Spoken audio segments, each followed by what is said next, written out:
everybody, and welcome back to the Drive Pink Dialogue, and thank you for being a part of this. We are an hour and 10, an hour and 15 minutes away from the biggest game of Inter Miami's stretch, the final stretch of the season, and hopefully by the end of the night, Inter Miami are Supporter Shield champions. As always, I'm your host, Scotty. I'm here with my co-host, Saur. How are you feeling as we get ready for this gigantic game tonight? I see a lot of people already in the chat waiting and ready to go, excited for the game. I don't know if I am. I'm very nervous. I don't know how this is going to go. We can either win this with a big scoreline or we're going to get absolutely trashed today. So it's either going to go one way or another. I'm nervous to see what the lineup's going to look like. I don't know if it's out yet. So until then, I'm going to wait for you to carry us as long as the lineup's not out, because I'm very nervous, I'm very anxious, and I don't know how this game is going to play out.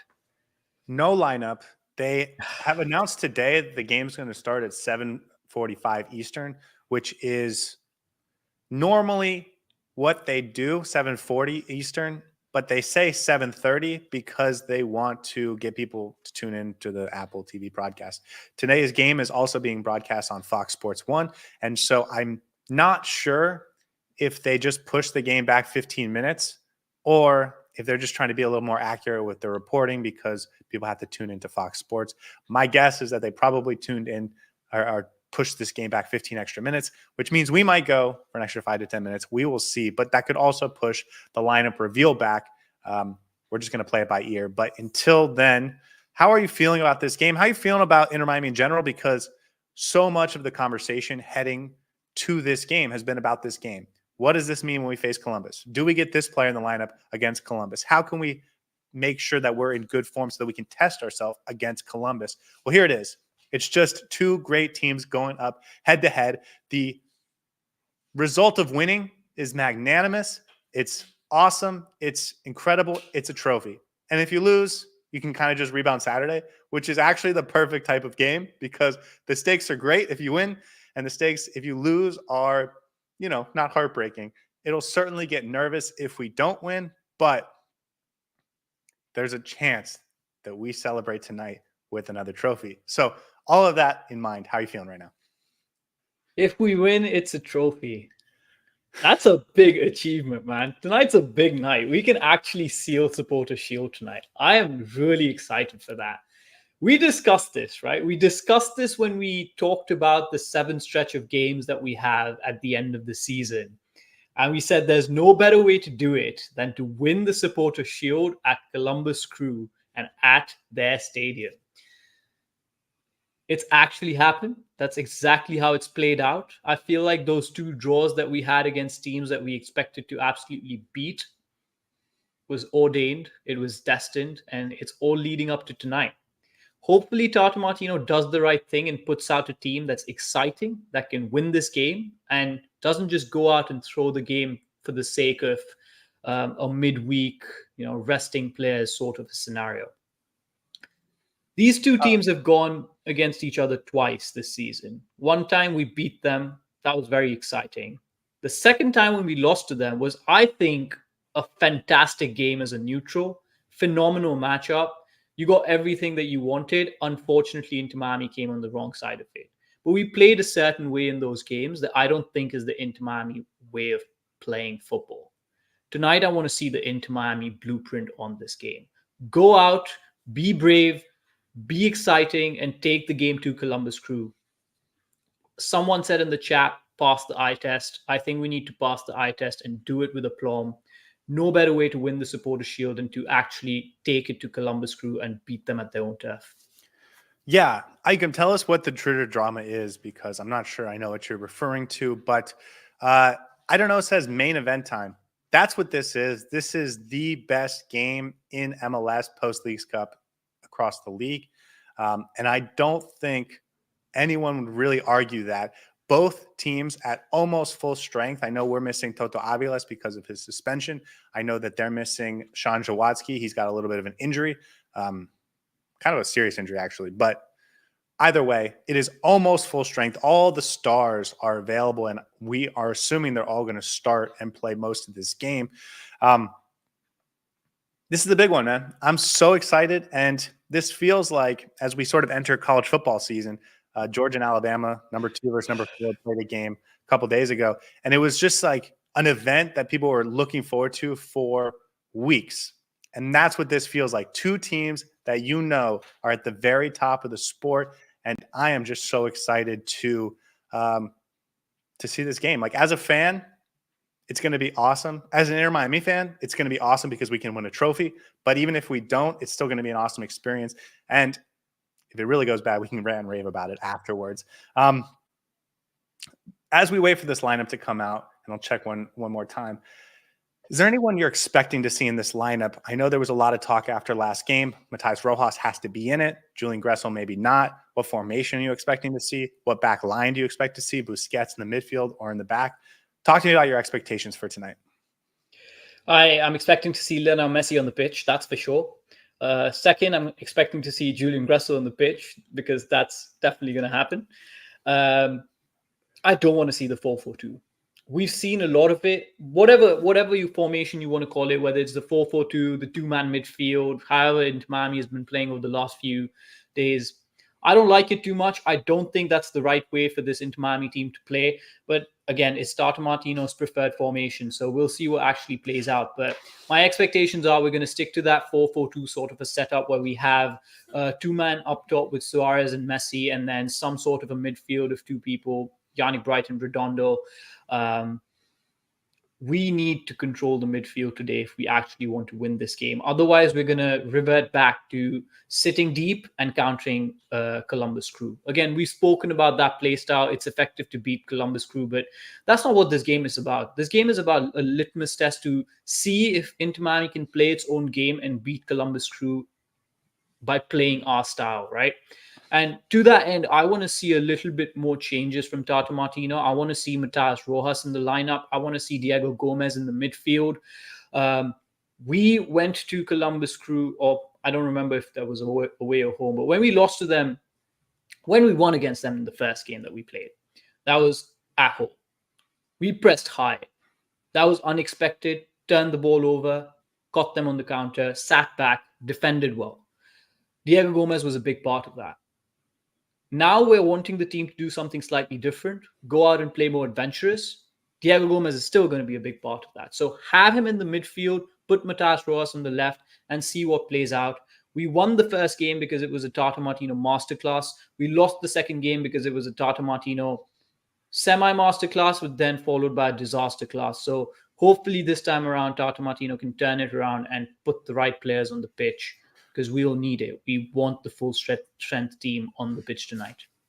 Yeah, I think you said it right. Masterclass and then sort of a disaster class in that second game that ultimately cost us the League's Cup. The Columbus Crew go all the way to win the League's Cup, and it was a very doable schedule all the way to the final. And so Inter Miami, you could certainly see having fallen the same path if they win that game. I'm with you. I actually expect to see the exact same lineup we saw on Saturday, minus Toto Aviles, who's suspended. Noah Allen comes back. I think it'll be Busquets on the right side of that partnership with Noah Allen on the left. And I think that's what we're going to go with tonight. It wouldn't shock me if we get Ian Frey and Noah Allen. It wouldn't shock me if we get sort of a 3-4-3, which we haven't seen since Messi's returned. But I definitely think Julian Gressel is going to start. You talked about just now, you mentioned or alluded to, we didn't sub when we needed fresh legs and we needed to change the pace of that game. And when Columbus grabbed momentum in that second half and we went from 2 up to 3-2 down, we didn't make the adjustments in time to stop that from happening. Tata now, I think he's going to keep Matías Rojas on the bench just to have that trigger to pull whenever he feels he needs it. Not that Matías Rojas doesn't deserve to start. He does. Julian Gressel has not performed particularly well, and I don't think we love the role he's being asked to play right now. And so I think I would start Matías Rojas over him, but I do think Tata's going to keep Gressel in the starting lineup. He's going to put Rojas as that change-up guy to bring on in the second half to really change the nature of the game if you need it, because he clearly didn't trust the players he had last time when Rojas was, I guess, in the starting lineup to be able to do that. I'm just excited, man. It's just a big, awesome, fun game, and I cannot wait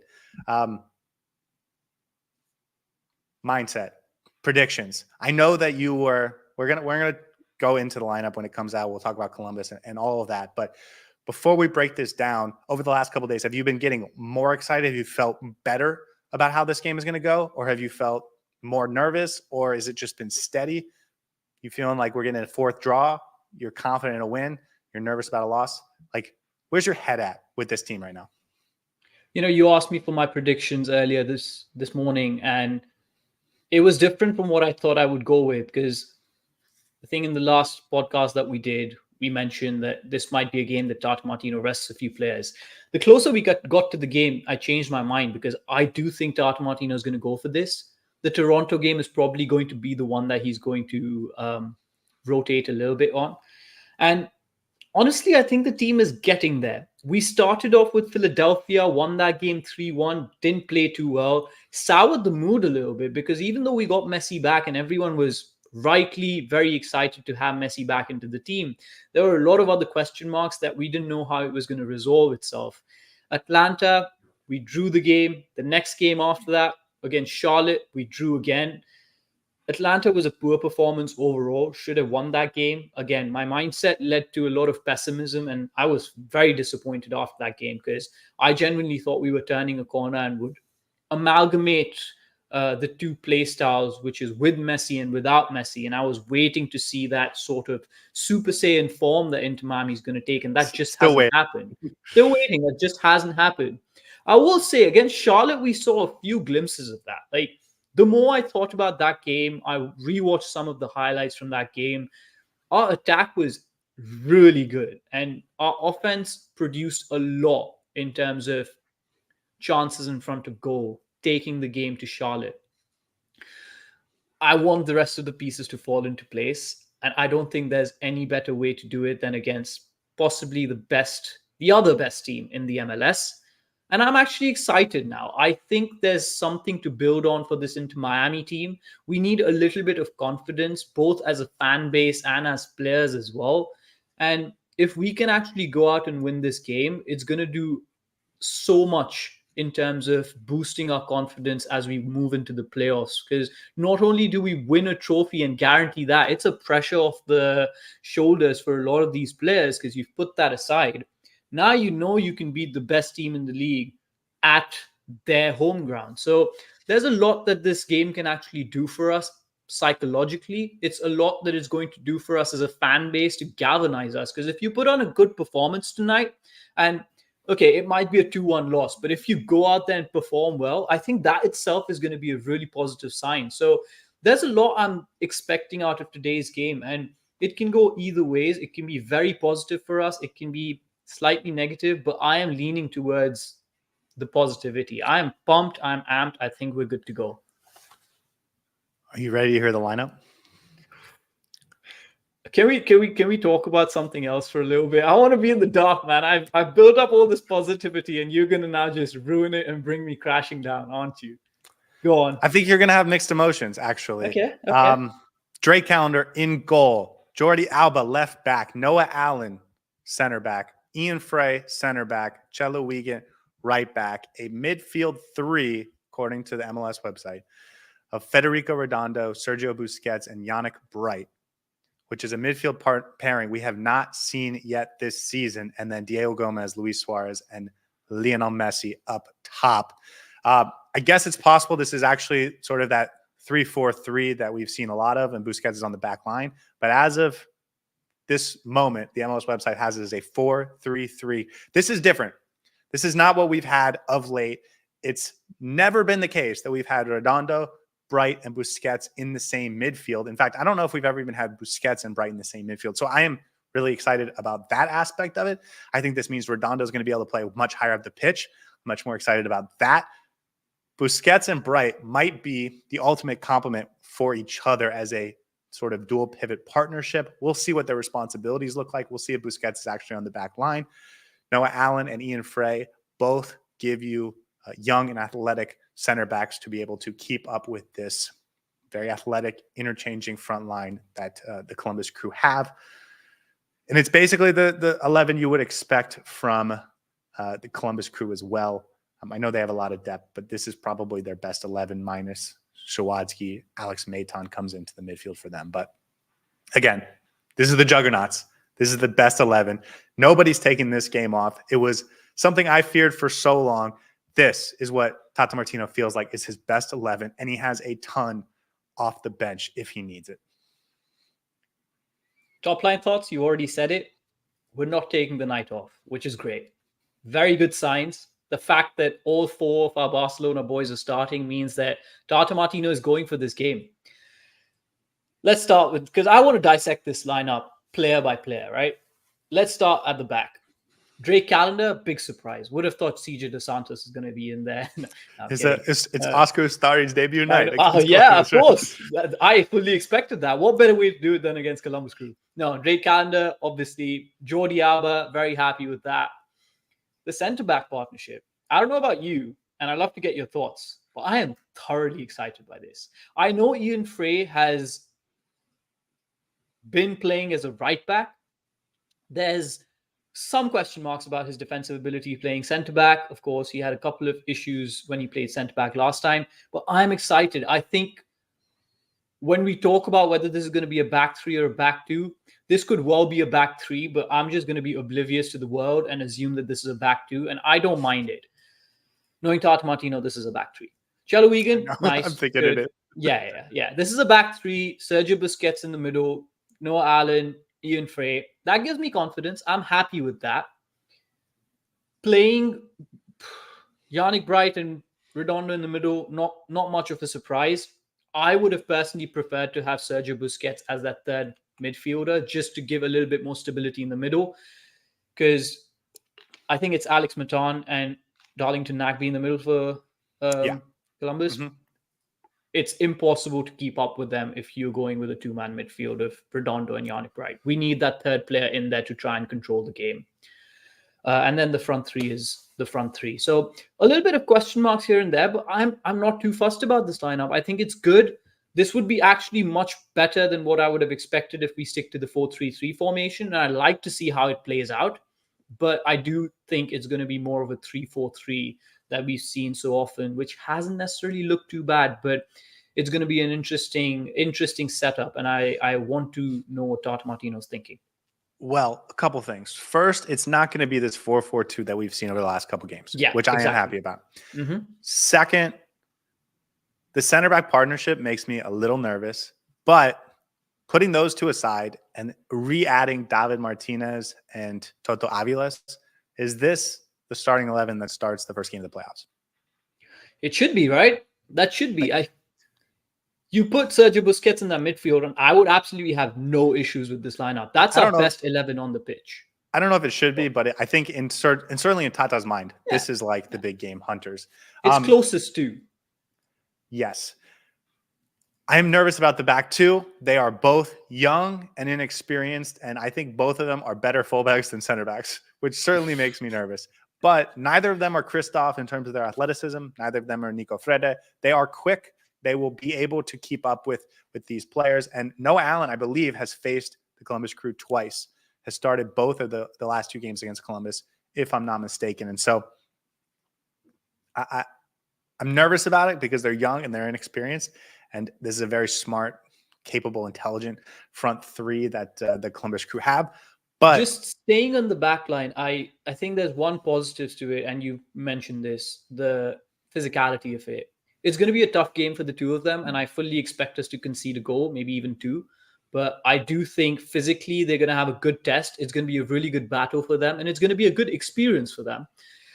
Given the issues that we have with our injury, given the issues that we have with yellow cards from a certain somebody who we're not going to talk about today, I think this is a good backline to go with, because let's be honest, it is an important game, but it's not a be-all and end-all. So in case one of them makes a mistake, it'll be a good learning curve and an experience for them, and they'll be the better for it. And I fully have I think they're going to come out with flying colors today.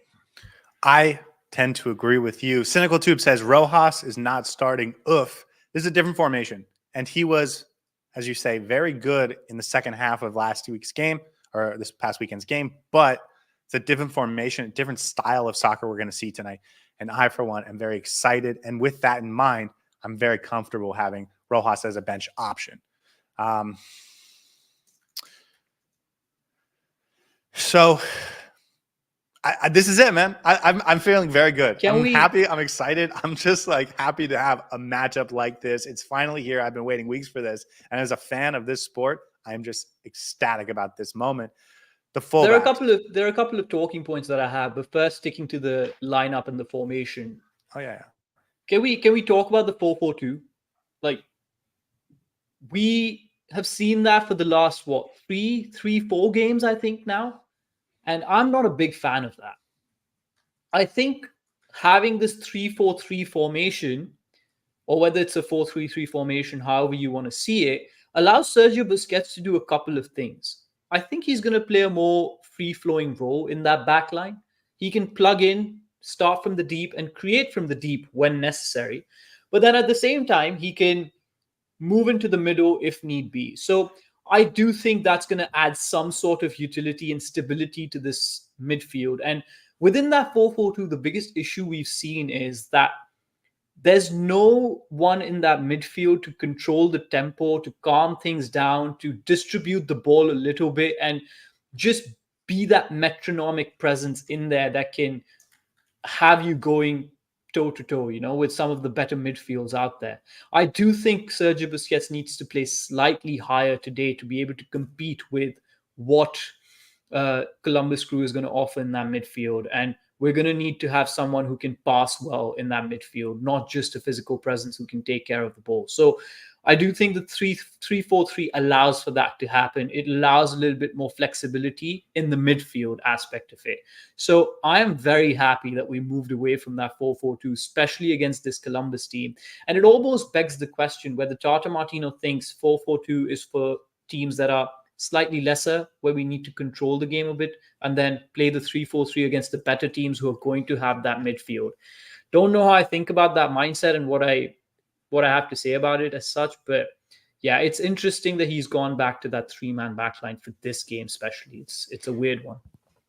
I think he only did the 4-4-2 because he wanted to try and get Gressel on a spot that Gressel would be good at. So I think it's more about getting this thing that he wants to do is get his best players on the field instead of worrying about how they all work together. But, we have to live with the consequences. He doesn't do that today. Again, I'm still a little unsure if there's going to be a 4-3-3 or a 3-4-3. That 2-man midfield, you've mentioned it already. If it is just Bright and it is just Redondo, Busquets does play on that back line, this is going to be almost exactly what we did the last time we played the Columbus Crew at lower.com field. And of course, it worked really well for 60 minutes with a high press, which we won't see tonight. But then we really gassed out and we weren't able to reshape the game in our favor late on. And so I'm curious on how this works with Messi on the pitch. I'm not sure. I love it. And so that makes me think it actually could be a 4-3-3. But I don't know, man. I feel nervous now. Do you think it's premature to say Tata Martino has turned a corner? Yes, definitely. Okay, damn. Do you think we're going to sit back in this game? That's what we've done 2 times against Columbus. Or do you think we're going to try and play ball possession, dominate the ball, dominate the game in the kind of way that we as fans want to see the team not just do, but do successfully? This lineup has confused me more, honestly. I thought it would clarify a few things, but it's confused me more. We can actually do both with this setup. We can technically do both. With the 3-4-3, you can sit back and absorb pressure and then have your front players counter. Redondo can lead the line in the middle, and then, of course, we've got Suarez, Gomez up top who can do that as well. So I wouldn't be surprised if that's the game plan. It does look like Tata Martino thinks we're not as good as Columbus Crew to go out and beat them by playing our own game. He's mentioned that a couple of times in interviews, so I'm not making this up. And it genuinely feels like he wants to try new tactics against the Columbus Crew. So I won't be surprised if that's the case. I would almost give it a 70% yes, we're going to sit back and play. But if we have enough confidence after 10-15 minutes, we can switch it up and try and take control of the game as well and actually take the game to them. I know someone mentioned in the chat that defensively we can set up as a 3-4-3, offensively we can set up as a 4-3-3, and that's how it should work. That's how good teams should play. You can tailor your formation in game based on what the game state is and how you're absorbing pressure versus putting pressure on the opposition. So that's what I'd like to see. I wouldn't actually mind sitting back a little bit when we need to, but try and be more expansive in your play style. You don't have to play free-flowing attacking football for 90 minutes. That's not going to be possible against a team like Columbus Crew. But you want to be able to have certain moments in the game where you can actually control the possession and create some patterns of play by being in control of the ball in the game state. So again, I think I've said a bunch of nothing there, but coming back to the point, I think we can potentially play in both ways, and I don't know how we're going to play that. Okay, let's figure this out because it's all coming to me. We struggled with ball progression over the last couple games. I thought we did much better in the second half against Charlotte, but in the first half, Messi was dropping deep to get on the ball. Certainly against NYCFC, we struggled. I think that's why he's putting Busquets back in the midfield, because he wants that creator who can get the ball to that front line. And he knows Messi and Suarez are not well served if they're consistently coming back for the ball, taking themselves out of dangerous positions. You have Gomez who can still beat you over the top. You have Jordi Alba that can make those long runs in and get potential diagonals from the midfield to Jordi Alba making those overlapping runs. I feel like with Noah Allen being a left footer, you feel much more comfortable with him possessing the ball going towards his left. Ian Frey, certainly probably not going to be too active going forward because he's got those center back duties. But of course, Chelo Wigan getting high up the pitch and coming back as he's been doing a lot lately. And you can cover for all of this with Yannick Bright in the midfield. I like it. I think it could work. I really do think it could work. And I've talked myself into it. This front three, not that productive lately. Suarez has struggled to say the least. He came off a couple of back-to-back braces, and then Messi came back, one good game, and then it sort of died off. So 3 games, no goals for Suarez, no goals for Messi until Saturday. Messi gets back in form. How are you feeling about these 3? Gomez also, I think, struggled a little bit on Saturday. Suarez certainly had the opportunity at the death to try and win that game. Doesn't. So how are we feeling about the front 3? Just ultra confident or just we'll see? Suarez is going to score a first half hat trick. After his miss in the 95th minute, I'm pretty sure he hasn't slept for the last 4 days. He is ready to get on that pitch and actually score a few bangers. I won't be surprised if he has a really sharp game today, because that's what he tends to do when people think he's washed, when he's not playing well. He just comes up with a bunch of goals. He has been overdue in terms of a good contribution in the game for the last 4 games. So I expect him to actually have a good goal contribution today. Might even start the scoring for us. Messi, never concerned about him, never was concerned about him. I think he's going to be fine. I'm actually excited to see him play against Columbus Crew and see what he can pull up tonight and how he uplifts the team. Because let's be honest, he is the captain and everything starts from him. So I fully expect him to put on a good show. And Gomez as well has been a little bit up and down sometimes. We've discussed him being better in the midfield. He's not been bad in the left-hand side by any means. So I think if you can get the service into Gomez today, he will make retributions, or he will cover up for the errors that he made against Charlotte by not being clinical in the final third. So confident. I do think they're going to pull it up again. And listen, the level of competition is quite high today. And we've seen with these players that when the competition is high, they tend to lift up their game as well. I think this is the first time we're playing all 4 Barcelona boys against Columbus this season, at least. So, yeah, definitely. We haven't seen Messi against Columbus. 2 players I wanted to mention before we sort of move on to talk about Columbus and we get to some of the questions in the chat. Federico Redondo, I thought, had his best performance in quite some time in that very deep defensive partnership with Yannick Bright. I don't necessarily think that's where we're getting tonight. I actually think his tools fit better higher up the pitch, and I am excited to see what he can do there, especially if he's involved in any sort of press. And then Lionel Messi. I wanted to see him shoot himself into form. Shooter, shoot, and that's what Messi is if there ever was one. I think he worked himself into form in the last 15 minutes of that game, or last really 40 minutes of that game on Saturday night. And so I'm really excited to see that carry over. I know you sort of brush it off as if, oh, it's just, Messi's going to be fine. He's going to be Messi. But he really looked like Messi for the first time in those last 20, 30 minutes. And I do think that's going to carry over, and I'm very excited about it. I also think he knows this is a big game and he's going to come forward with it. I disagree entirely that Suarez is going to get a first half hat trick, because Messi is going to get a first half hat trick. Hey, why not both, man? What if this is the 7-2 game? Although I will say, okay, I'm going to go on record and retract my statement. Guys, unfortunately, this season, we're not going to get a 7-goal thriller or 7 goals from Inter Miami in one game. So that's done and dusted. I thought that was the New York game. Wasn't to be. Apologies. Sean says that Boosie will probably be playing that libero role, and hopefully Bright destroys anything before it gets there. Yeah, I think that makes a ton of sense. If Rojas starts, Busquets would be free to drop back if needed or move forward if the game allows it. Again, the key thing that cost us last game is that we didn't have a plan to adjust to the game when we lost momentum, and Columbus overrode us all the way from a 2-0 deficit to a 3-2 win. Now we have an option. He knows he can throw on Matthias Ross and it will change the game. And so that, I think, is going to give him a lot of confidence. Miami King says, like to sub Rojas in right after the first half. We'll see how the game goes, but if it's not going our way, I think that's going to happen. Circus Fan says, we need the win tonight just for psychological confidence to take them into the playoffs. How are you feeling about the psychological impact of this game for both teams, really? I think it's important, more so for Inter Miami, to be able to beat Columbus Crew and say that they've actually done it properly this time with their best players in a way that looks good.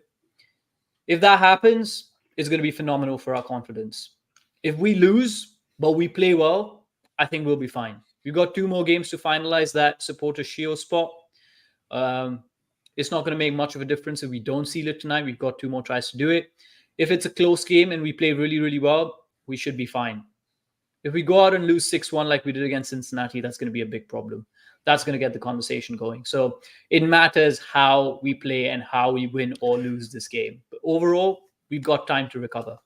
Right. And I'm thinking more about if we match up again in the playoffs, because the first 2 times we played Columbus, I think it was good psychologically for us to prove we can beat good teams without Messi. But now if we can go out there and dominate tonight, I think the Crew are going to be the team that really struggles mentally if there is a rematch. And of course, if they win tonight, they're going to be feeling really good about their opportunity if they meet us again, especially if it's at Chase Stadium. I think it's really important to win this game and look good doing it and feel good doing it. And that's why I really want Tata and the team to go out there trying to be the dominant force in this game, because if you can do that, you can make a statement. And I think that would be a really important statement to put out there. Cynical says, it's a crazy midfield. Good luck getting through that. Ash says a 3-4-3 in attack and a 4-3-3 in defense. A lot of people commenting on the bad graphic. I apologize for that. Columbus set up for getting an early goal. The first 15 minutes will be key, says Miami King. No Gressel this game. Please let him start the next game. He will 1,000% start the next game. Ash says, Tata fools the other team with his formation and tactics. I will say, the first time we played Columbus was the most impressed I've ever been with Tata Martino by coming out with something we had never seen before. It was that 5-2-3 that sort of shocked everyone, including us, and it absolutely worked.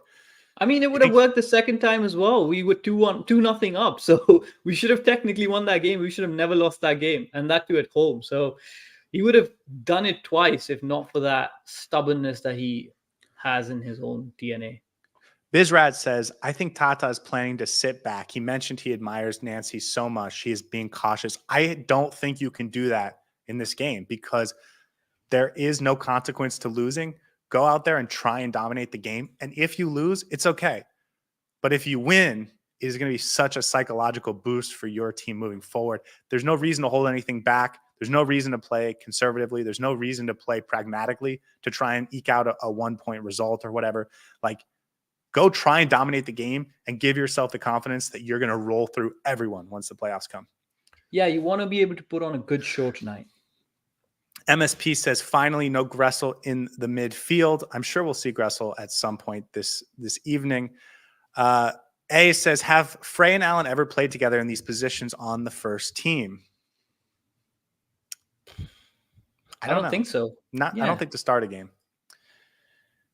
NA says, if we can't believe in Suarez and Messi, then who can we believe in? Sean says Farsi is going to eat on that right side, and that's probably a perfect transition for us to talk about the Columbus Crew. Let me read their 11 just to give you an idea of what's going on. Patrick Schulte in goal was just called up to the U.S. men's national team. Amundsen, Camacho, and Steven Moreira on that back line. The midfield partnership, that dual pivot six of Darlington Nagbe and Alex Maitan. Mo Farsi on that right wing back spot and Max Arfston at that left wing spot. And that front three, Diego Rossi, Cucho Hernandez, and Christian Ramirez. Very good and in form front three. Arfston's been very good for them this season. Mo Farsi's been an animal. He also just got into the national team for, I want to say, Algeria. And then Darlington Nagbe, who I have bragged about being such a good player every time we face them in the pregame show and has disappointed twice, is still a good player. And I will not let this be the one time that I don't mention it and he goes off. It's a lot of talent, man. You know what's the ironic part about this? When we played against Columbus at home, they had a lot of these players on the bench. We were beating them 2-0, right? Christian Ramirez was on the bench. De Rossi may not even have started. We had Farsi was on the bench, I believe. Shambos was playing instead of him. Matan was not on the bench. Zawadzki was playing in the middle. And until some of these players came on, Crew didn't look that good. And then they bring on the cavalry at halftime. And you got all these players coming in, so much talent, and they changed the nature of that game. I remember Matan, I think, was phenomenal in that midfield. A lot of these players have very good games. Ramirez had a really, really good game. And we haven't even spoken about Yoyubo, who seems to have disappeared from the face of Columbus starting 11. And he himself is a really good player. Austin is very good on those wings. He can really hurt us. There's so much talent in their front line. There's so much talent in that midfield.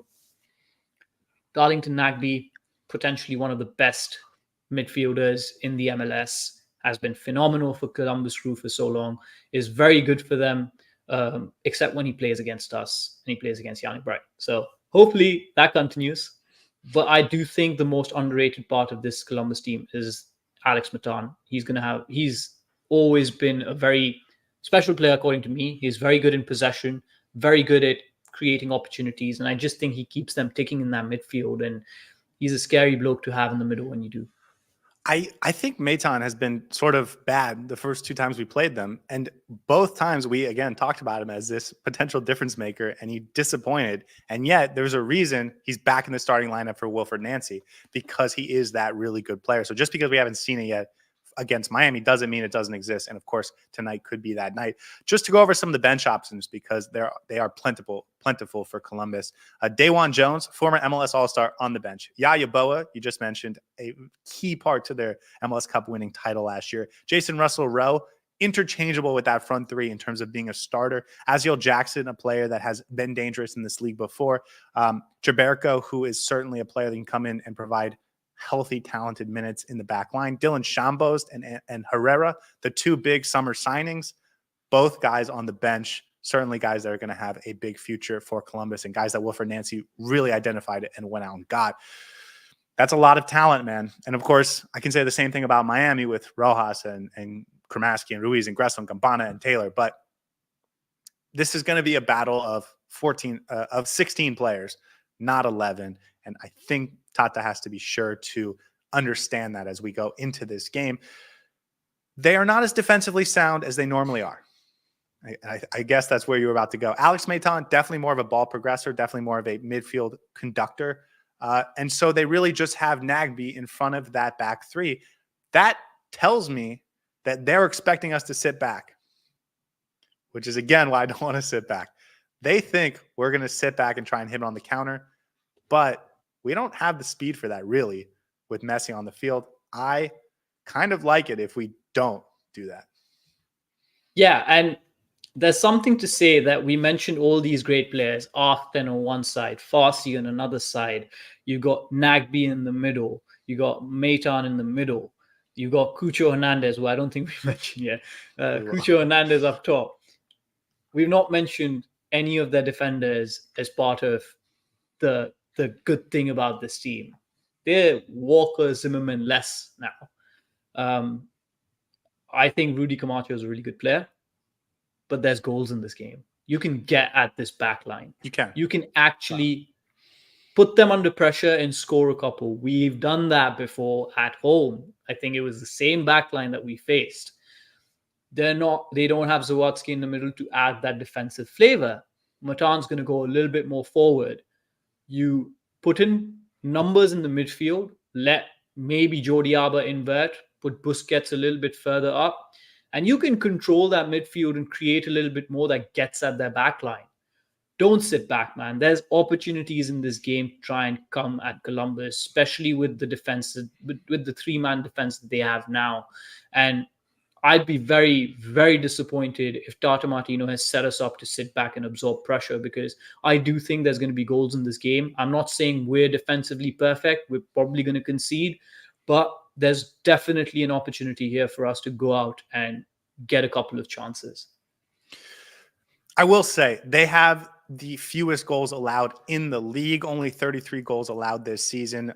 Not quite the best record because they have played one fewer game than several other teams that are sort of right in the same range, but among the best defensive teams in the league. That said, their last two MLS games, 5 goals allowed. Orlando City put 3 past them, and then this past weekend, DC United put 2 past them. I should also mention this is a team that has played a lot of games lately.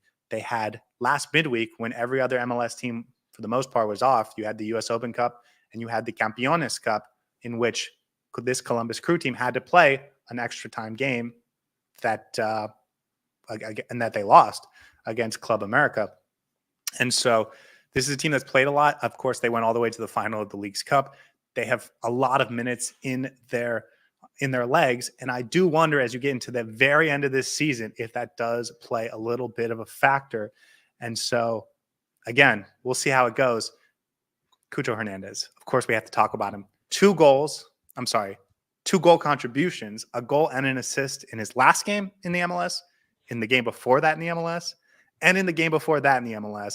His last 3 MLS games, a goal and an assist in each. He has been on fire, turning himself into an MVP favorite. And Inter Miami is going to stop him with 3 players that aren't center backs. And Ian Frey, who is sort of a center back, sort of a right back. Noah Allen, who's a left back. And Sergio Busquets, who's a midfielder. What am I missing here? How are we going to do it? Yannick Bright goes in for a track tackle and takes him out in the first minute of the game. That's how we're going to do it. It's going to be hard. Last time we spoke about it, he had like 11 goal contributions in 10 games or something like that. Something wild. I thought he's going to taper down a little bit, but he just keeps going, man. He hasn't stopped. Very dangerous player. It's going to be very hard to stop him. He didn't look particularly good against us in both the games that he played. So there is something to say about. I mean, he scored the goal in the first game, and he had the 2 assists that brought them back in the second game. I don't know why I think. Yeah.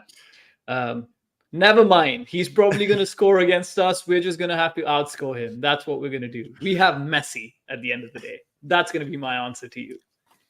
Okay, so I have one question or one talking point that I wanted to bring up before we get back to the chat, and that is the statement game that is tonight. This is the biggest game left on the MLS calendar before the playoffs. No doubt about it. Everyone in the world of MLS will be watching. And if Cucho Hernandez goes out there and scores 2 goals and gets an assist, he's going to put himself as the favorite to win the MVP. I think the same is true about Lionel Messi. If he goes out there and scores 2 goals and has an assist and helps Inter Miami win a trophy, clinch the Supporter Shield, clinch home field advantage throughout, and beat the Columbus Crew, I think he becomes a viable candidate again, even after sort of 3 below par performances from him, to win the MVP, because the eyes of the world will see Cucho Hernandez is on the field and Messi's still the greatest player on the pitch. And that is how you make a statement for the MVP. This is bigger than just the team. It's bigger than just the Supporter Shield. It is a psychological game for both the teams, but also for the entire MLS, the entire league, the entire fandom is going to be watching this game. How do you handle it, and what are the ramifications of that? I mean, these players have played at the highest level, so this is probably not even, concerning them in any way. We talked about this, and I think I've thought about this since you mentioned it. They're probably playing on cruise control right now. I think Messi's biggest concern right now is not to be injured again, to be able to play for Argentina, to be able to play for Inter Miami in the playoffs. We don't talk about injuries before game. Sergio Busquets, think he's conserving himself a little bit. Come playoffs, I do think this team is going to be slightly different in terms of how some of these big players produce. That being said, I do think there's a need to show a glimpse of that tonight. You want to make a statement. If Taylor Twellman is on commentary tonight, I hope he doesn't get a chance to say that Inter Miami has been lucky this season, because I will reach into my TV and probably punch it if that's the case. Whatever said and done, it's important to go out and put on a show. You got to tell people that you're the best team. Just because you have the best roster doesn't mean you're the best team, right? So Columbus Crew is a phenomenal team. I really respect them. They've been really good against us both the times that they've played. But we are better than them, and we need to go out and show that. And I don't think these players, especially Messi, Suarez, Sergio Busquets, and Alba, will even for a second consider that Columbus Crew is at the same level as them. So you now have to play at that level to show your fans that this is it. Can I ask you a question? Over 180 minutes against the Columbus Crew this year so far. Did you ever feel like this team was going to outclass us? Yeah. You thought the Crew Columbus were like is going to outclass us? Like during the game? Yeah, like when we were losing when we were winning 2-0 and we conceded those 3 goals, Columbus Crew looked like a much better team. Like they were a class above us in that sense. Overall, do I think when all our players are fit and we don't have Tata Martino as a coach and we have a carrot coaching this team and puts out the right starting 11, I do think Inter Miami is the better team, no doubt. But if you ask me that question, I do think they were class above us when they came back from 2-0 down and beat us 3-2. I disagree. And you're more than welcome to feel that way, but I just never felt like we were watching a juggernaut against us. Even though we have seen on paper, they went out and beat LAFC 5-0. They've gone and done some incredible things, beat Monterrey and Monterrey. Like they've done things that you expected them to be an absolute juggernaut. And then when we've been on the pitch with them, it hasn't felt like they have been a class above. I know they had an incredible 20 minutes when they came from 2-0 down to 3-2 up, but that was at home, and we were screaming at the TV, not to that they were better than us, but Tata, do something because we can compete and win this game. Like you're the one costing it, not the players on the pitch. And so I think that is, at least for me, a huge comforting factor in the fact that I think even without Lionel Messi, these teams are very evenly matched. Now give me Lionel Messi and go be way better than them. You know what? There's something to be said about being the biggest juggernaut on the pitch and being the most consistent team. Sure. I feel like Columbus Crew, while they may not be extravagant or amazing or very flashy, they just have this tendency to be good at everything, above average at everything. All departments of their football culture work really, really well. Whether it's coaching, whether it's defense, whether it's midfield, or whether it's offense. They function well. They're a well-oiled machine. And that to me is a different kind of dangerous than facing a juggernaut. So yes, maybe they haven't been maybe there hasn't been a moment on the pitch where I've been like, oh, we can beat them. But the problem is we haven't been able to. So yes, once we did, of course, but last game we did. So 50% of the time. 50% of the time. That's not a great statistic, man. I want 100%. But anyways, yeah, it's a matter of perspective, and it's just Columbus is so consistent, man. It's not even funny. Bizrat says, would have loved to see Gomez in the midfield. Other than that, I like the lineup. What are the odds that the big Tata shakeup is we actually get Redondo up front and Gomez in the middle, and we get the midfield that we dreamed about of Busquets, Bright, Diego Gomez? Give me that. I don't even care what the result you're is. in La La Land, man. I felt like you've left your brain in New York with the Disneyland game. Sean says Gomez is going to be running miles today covering, and Ash says Gomez will be disruptive up top. Sasha Kaleshin, says Circus Fan, was asked Cucho before the game, should he be the MVP? His response is that Messi should be the MVP because he is the best player in the world. So relevant to our MVP conversation. Mr. MSP says, we need 3 lungs, Gomez, to bring his A game. Yeah, he's going to have to get a transplant for a 4th soon. Messi has 3 goals and assists in his last 4 games. He's been good. I don't know. He's been good. He just became Messi. Like, he became great Messi in the last 20 minutes or so of the last game. Ash says history repeats and Suarez has back-to-back super hat tricks this game and next game. A says 3 ties and a loss just doesn't instill confidence.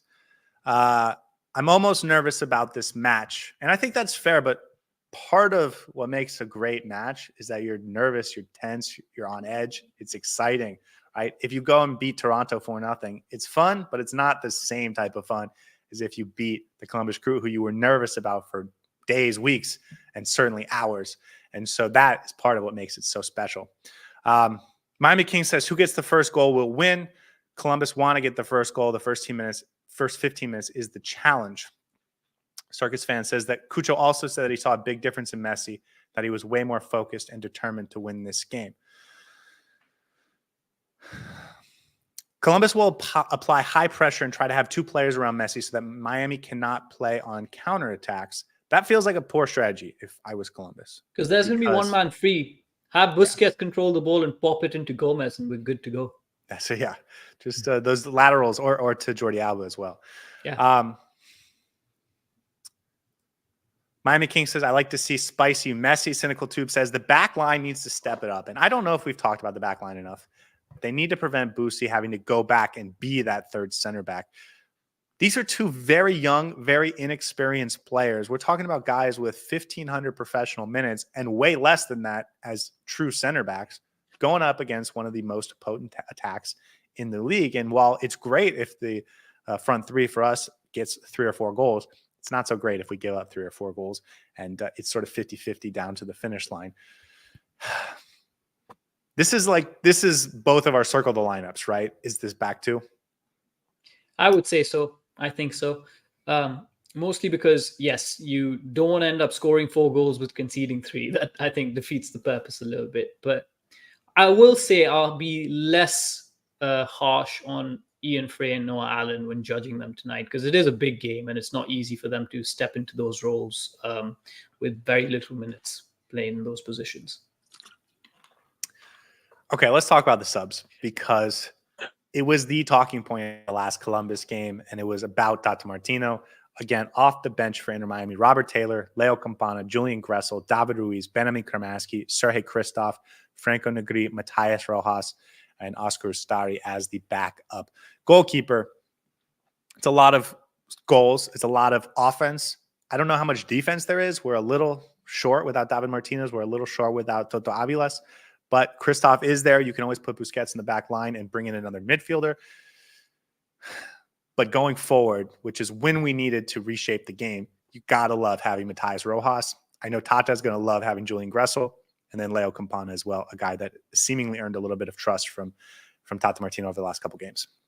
Yeah, I think I'm almost tempted to say Julian Gressel from the bench is a very good option. He's performed quite well when he's come off the bench. So having him as that little bit of a controller who's popping in the balls would be very good. Campana needs to come on at least in the 70th minute to be able to affect the game in any way. But for me, Matthias Rojas has to come on. As soon as the game state requires it, he needs to be on. And by that, I mean 50th, 55th minute, bring him on. No, and I think you said it exactly right, is he's got to be the guy to change the momentum of the game. And so Julian Gressel's probably going to come on the 60th minute. Campana is probably going to come on if we need a goal in the 88th minute. But it's when the momentum starts to leave you, and you can feel it even from your TV. So I know you can feel it on the field. The crowd gets more into it. They start dominating possession. They start really putting in opportunities. You get tired. You're struggling to, catch your breath, and certainly struggling to keep the ball and by extension possession and momentum. That's when Matthias Rojas has to come in. He is the press in case of not even emergency, but of change of game state. He's the guy that brings it back for you. So whether it is at halftime, I don't want to prescribe the right minute for it, because if we win 3-0, he doesn't even need to come on. But if we're up 3-0 and then they start scoring one and they start scoring a second one, You got to bring him on to change the state of play. And he is so good at that. And I think that's going to be the thing I'm watching most for in this game, especially as we get into that second half. Yeah, and bring me Robert Taylor as well, man. I miss him. I don't think miss that's my gonna happen. Robert Taylor, man. Please. When you are facing a tired defense, which you will, obviously, this is a team that has played a lot of games. We're playing midweek. You want somebody who can run at them a little bit. And the only player who actually truly does that is Robert Taylor. So bring him on, give him minutes. I don't know why he's suddenly become this player that's been ostracized by Tata Martino. Even in the starting 11 and even on the bench, he's never an option for us to bring on. So I don't know what's going on there, but I want to see more of him. I really want to see more of him. Yeah, it's like he got that contract extension and then he disappeared, except for about 7 minutes when he scored a goal. MSP says, I bet $100 that Aviles will not get a yellow card tonight. And Circus says, the bright side of tonight's game, Toto cannot get a yellow card Don't tonight. doubt it, guys. Don't doubt it. He'll somehow manage to get himself suspended for the next game as well. As long as he's not in the stadium, because even on the sideline, he might yell and scream. Yeah. As far as A's talking about Messi winning the MVP, even though he only played half the season, if he's the best player and he's the best player in the biggest games, people are going to be talking about it. And I just think he needs to have a strong finish. And if he does, he'll have the numbers because he's already sort of in contention in terms of having those numbers. Sean says Messi might not get it based on games played. Kind of doesn't feel right. Yes, he's the best player in the league, but not the MVP. We'll see. Because if you're the guy that leads your team to the supporter shield, I will also say I'm not as concerned about the regular season MVP. Like if Messi ends up winning Messi ends up winning the MLS Cup, then nobody cares who the MVP in the regular season was. Yeah. Anything else to this game? Spanish stream. We're gonna get to circle the lineup in a minute. We're gonna do our score predictions in a minute. This game got pushed back 15 minutes, and so we're gonna go a little bit longer. But is there anything else in this game that is really sort of playing at you that you're concerned about, that you think is a specific tactical matchup that makes you nervous or makes you excited that we should be looking out for? One thing I do want to talk about, this has been on my mind, not necessarily tactics, but just Inter Miami gameplay. We've never been good over a period of 90 minutes for a while. The thing is, you may not need to be good for 90 minutes against some of the teams in the MLS. But from time to time, you need to show that dominance that they've absolutely, even if it's a 2-0 win, you absolutely crush your opponent. Don't let them get out. Make it seem like it's cruise control for 90 minutes, easy going. We haven't had that game in how long? I think last 5-10 games, perhaps we haven't had that. And this is a game where you have to be, every department of the team needs to be at their A+ level for 90 minutes. We saw that against the Crew when we played them at home. We were doing so well for 45 minutes and then the game just changed, flipped on its head. So that's the one thing that I'm really questioning, whether when we play the best teams, can we put in a performance that's commendable for 90 minutes? Yes, there are going to be instances where 10 minutes, 5 minutes, they'll be on top, but we'll be on top. But your defense needs to be on point when Columbus has control of the game state. Your offense needs to take the chances when you're actually going out and creating those opportunities. Your goalkeeper needs to be on point, does not need to make any mistakes. The coaching needs to be on point to be able to change some of the tactics that when and how required. Bring on the players at the right time. And that's the one thing I'm really going to be looking out for over the next 3 games at least, not just tonight, but next 2 games as well. Whether Inter Miami can go out and actually get that 90-minute performance in, where we haven't seen that in a long while. It feels like, I know we beat Cincinnati 2-0, but they didn't feel like they came to play. It feels like the last time we really had a dominant 90-minute performance was the Leagues Cup opener against Puebla. At least sort of as I'm going off my vibes. We did beat Chicago 4-1, so that's probably also a fair one. Getting back to the chat one last time. Sean says we need the win just for the confidence. Circus Fun says tonight we will all witness a master class. I think, this is Messi, this is Suarez. this is Alba, this is Busquets, this is Diego Gomez, right? This is why you get Premier League and La Liga players and, Serie A players and et cetera, to dominate in big games like this, right? Atlanta went out and got Alexei Miranchuk in order to get that goal, to help them secure points. Well, tonight's the night for the best players in the world to go out and get your team the result. Because this is why traditionally you bring in DPs. I know Messi comes with so much extra, but like this is what you want from your DPs, is to be excellent in these types of performances. Wookie says, I still don't get why Gomez is not in the midfield. What's preventing it? Tata Martino. Tata Martino. I wanted to say it before you did. Ash says, Rojas usually seems to cover his space and start scoring sequences. And I think that's why you want him in the second half to sort of change the nature of the game, especially if you need to recapture momentum. And A says, and I think you might like this, I compare the style of Taylor to Vinny Jr. What do you think about that? That's a good one. Yeah. I don't think the quality is nearly the same, but yeah, the style wise, I think I really enjoy Taylor's sharpness. So yeah, and he's got that traditional winger style that I really like. Natalia says Messi saves energy pass in the last game so that he can go into magic mode today. Let's go. Time for Circle the Lineup. How are you feeling about this starting 11?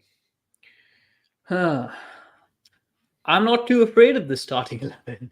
I think there's potential here to be played out correctly. The issue is how the starting 11 sets up. I'll be much happier if this is a 4-3-3, but we'll see. Do you want me to go with the obvious choice, or do you want me to pick out a different one? Well, I want you to wait while I explain. We like to do at the very end of our pregame show a circle the lineup for the player or position or spot on the field that you're most nervous about. And you like to go first because I pick on you first. Go ahead and take someone obvious, but only take one of them. I'm going to go with number 32, Noah Allen. He has been phenomenal in that center-back role. He has been very, very solid. That New York game, I saw him live, and I was very impressed by how he played. He's grown into the season to the point where we think he may even have a shout of being that first team on the first name on the team sheet next season, or something to those extent. But today he's going to face a very difficult test. Cucho Hernandez is not going to be an easy person to contain. You've got Christian Ramirez on one side, Austin coming in, Farsi coming in, so many players, De Rossi. That's five players that I've named, and there's one Noah Allen. So it's not going to be easy for him to contain that. He's going to have a really big game. He's going to have a very difficult game. And if he comes out of this game playing well and showing his true worth, I'll be very, very happy, and I'll respect him all the more. Two excellent back-to-back performances from him. He has earned this start in a way that not everyone earns every start. And for a young player, you have to be exceptional in order to get into this starting lineup. And he's earned it because he's been so good the last couple games, especially when he came off the bench and was phenomenal in that game. The other one is number 17, the partner, right? Everywhere on this lineup is experience, talent, confidence, and you're comfortable with, except for these back two at center back. Ian Frey, phenomenal as a right back. He's so dangerous getting forward, so exciting in the final third.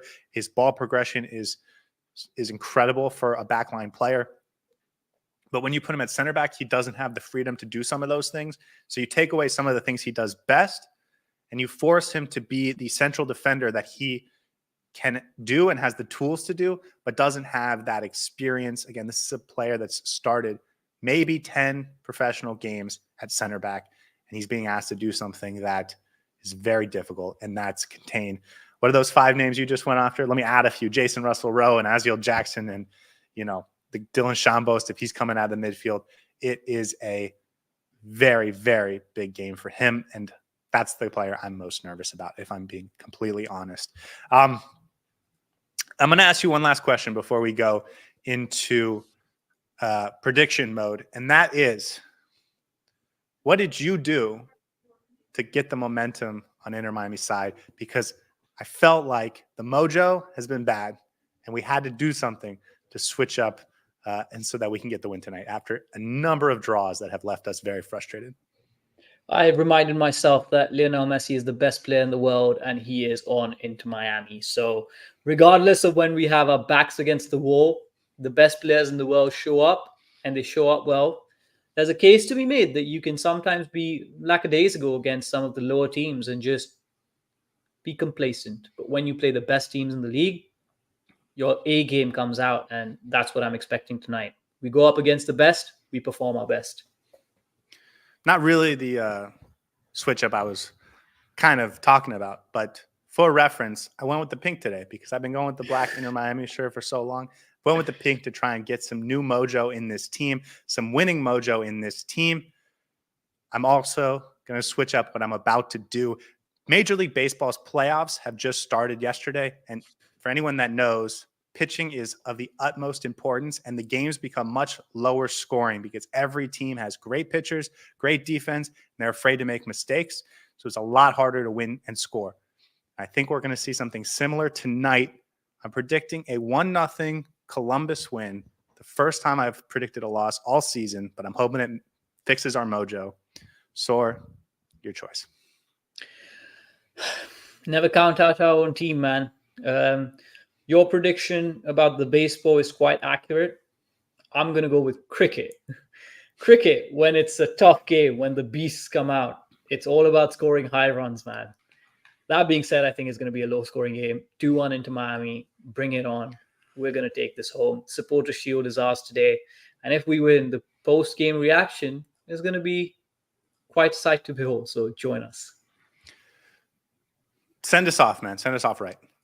All right, guys. This is one more game to win. And if we do that tonight, we wrap up the Supporter Shield. The elephant in the room is out. We're going to be able to go into the next 2 games being relaxed and easy and maybe putting on some of our substitutes in the starting 11. Tonight, we go up against the big juggernaut that is Columbus Crew. Hopefully, Inter Miami's up for it. I have no doubt in my mind that Messi and Suarez are going to show up. And let's go Herons. We're going to win it, guys. Have a good one. And see you on the other side. Hey everybody, thanks for tuning in. Do us a favor and hit that like and subscribe button. Since our first viewer, sharing this with you all has been the very best part. So from the beginning until the end, thank you for being a part of this and have a wonderful day.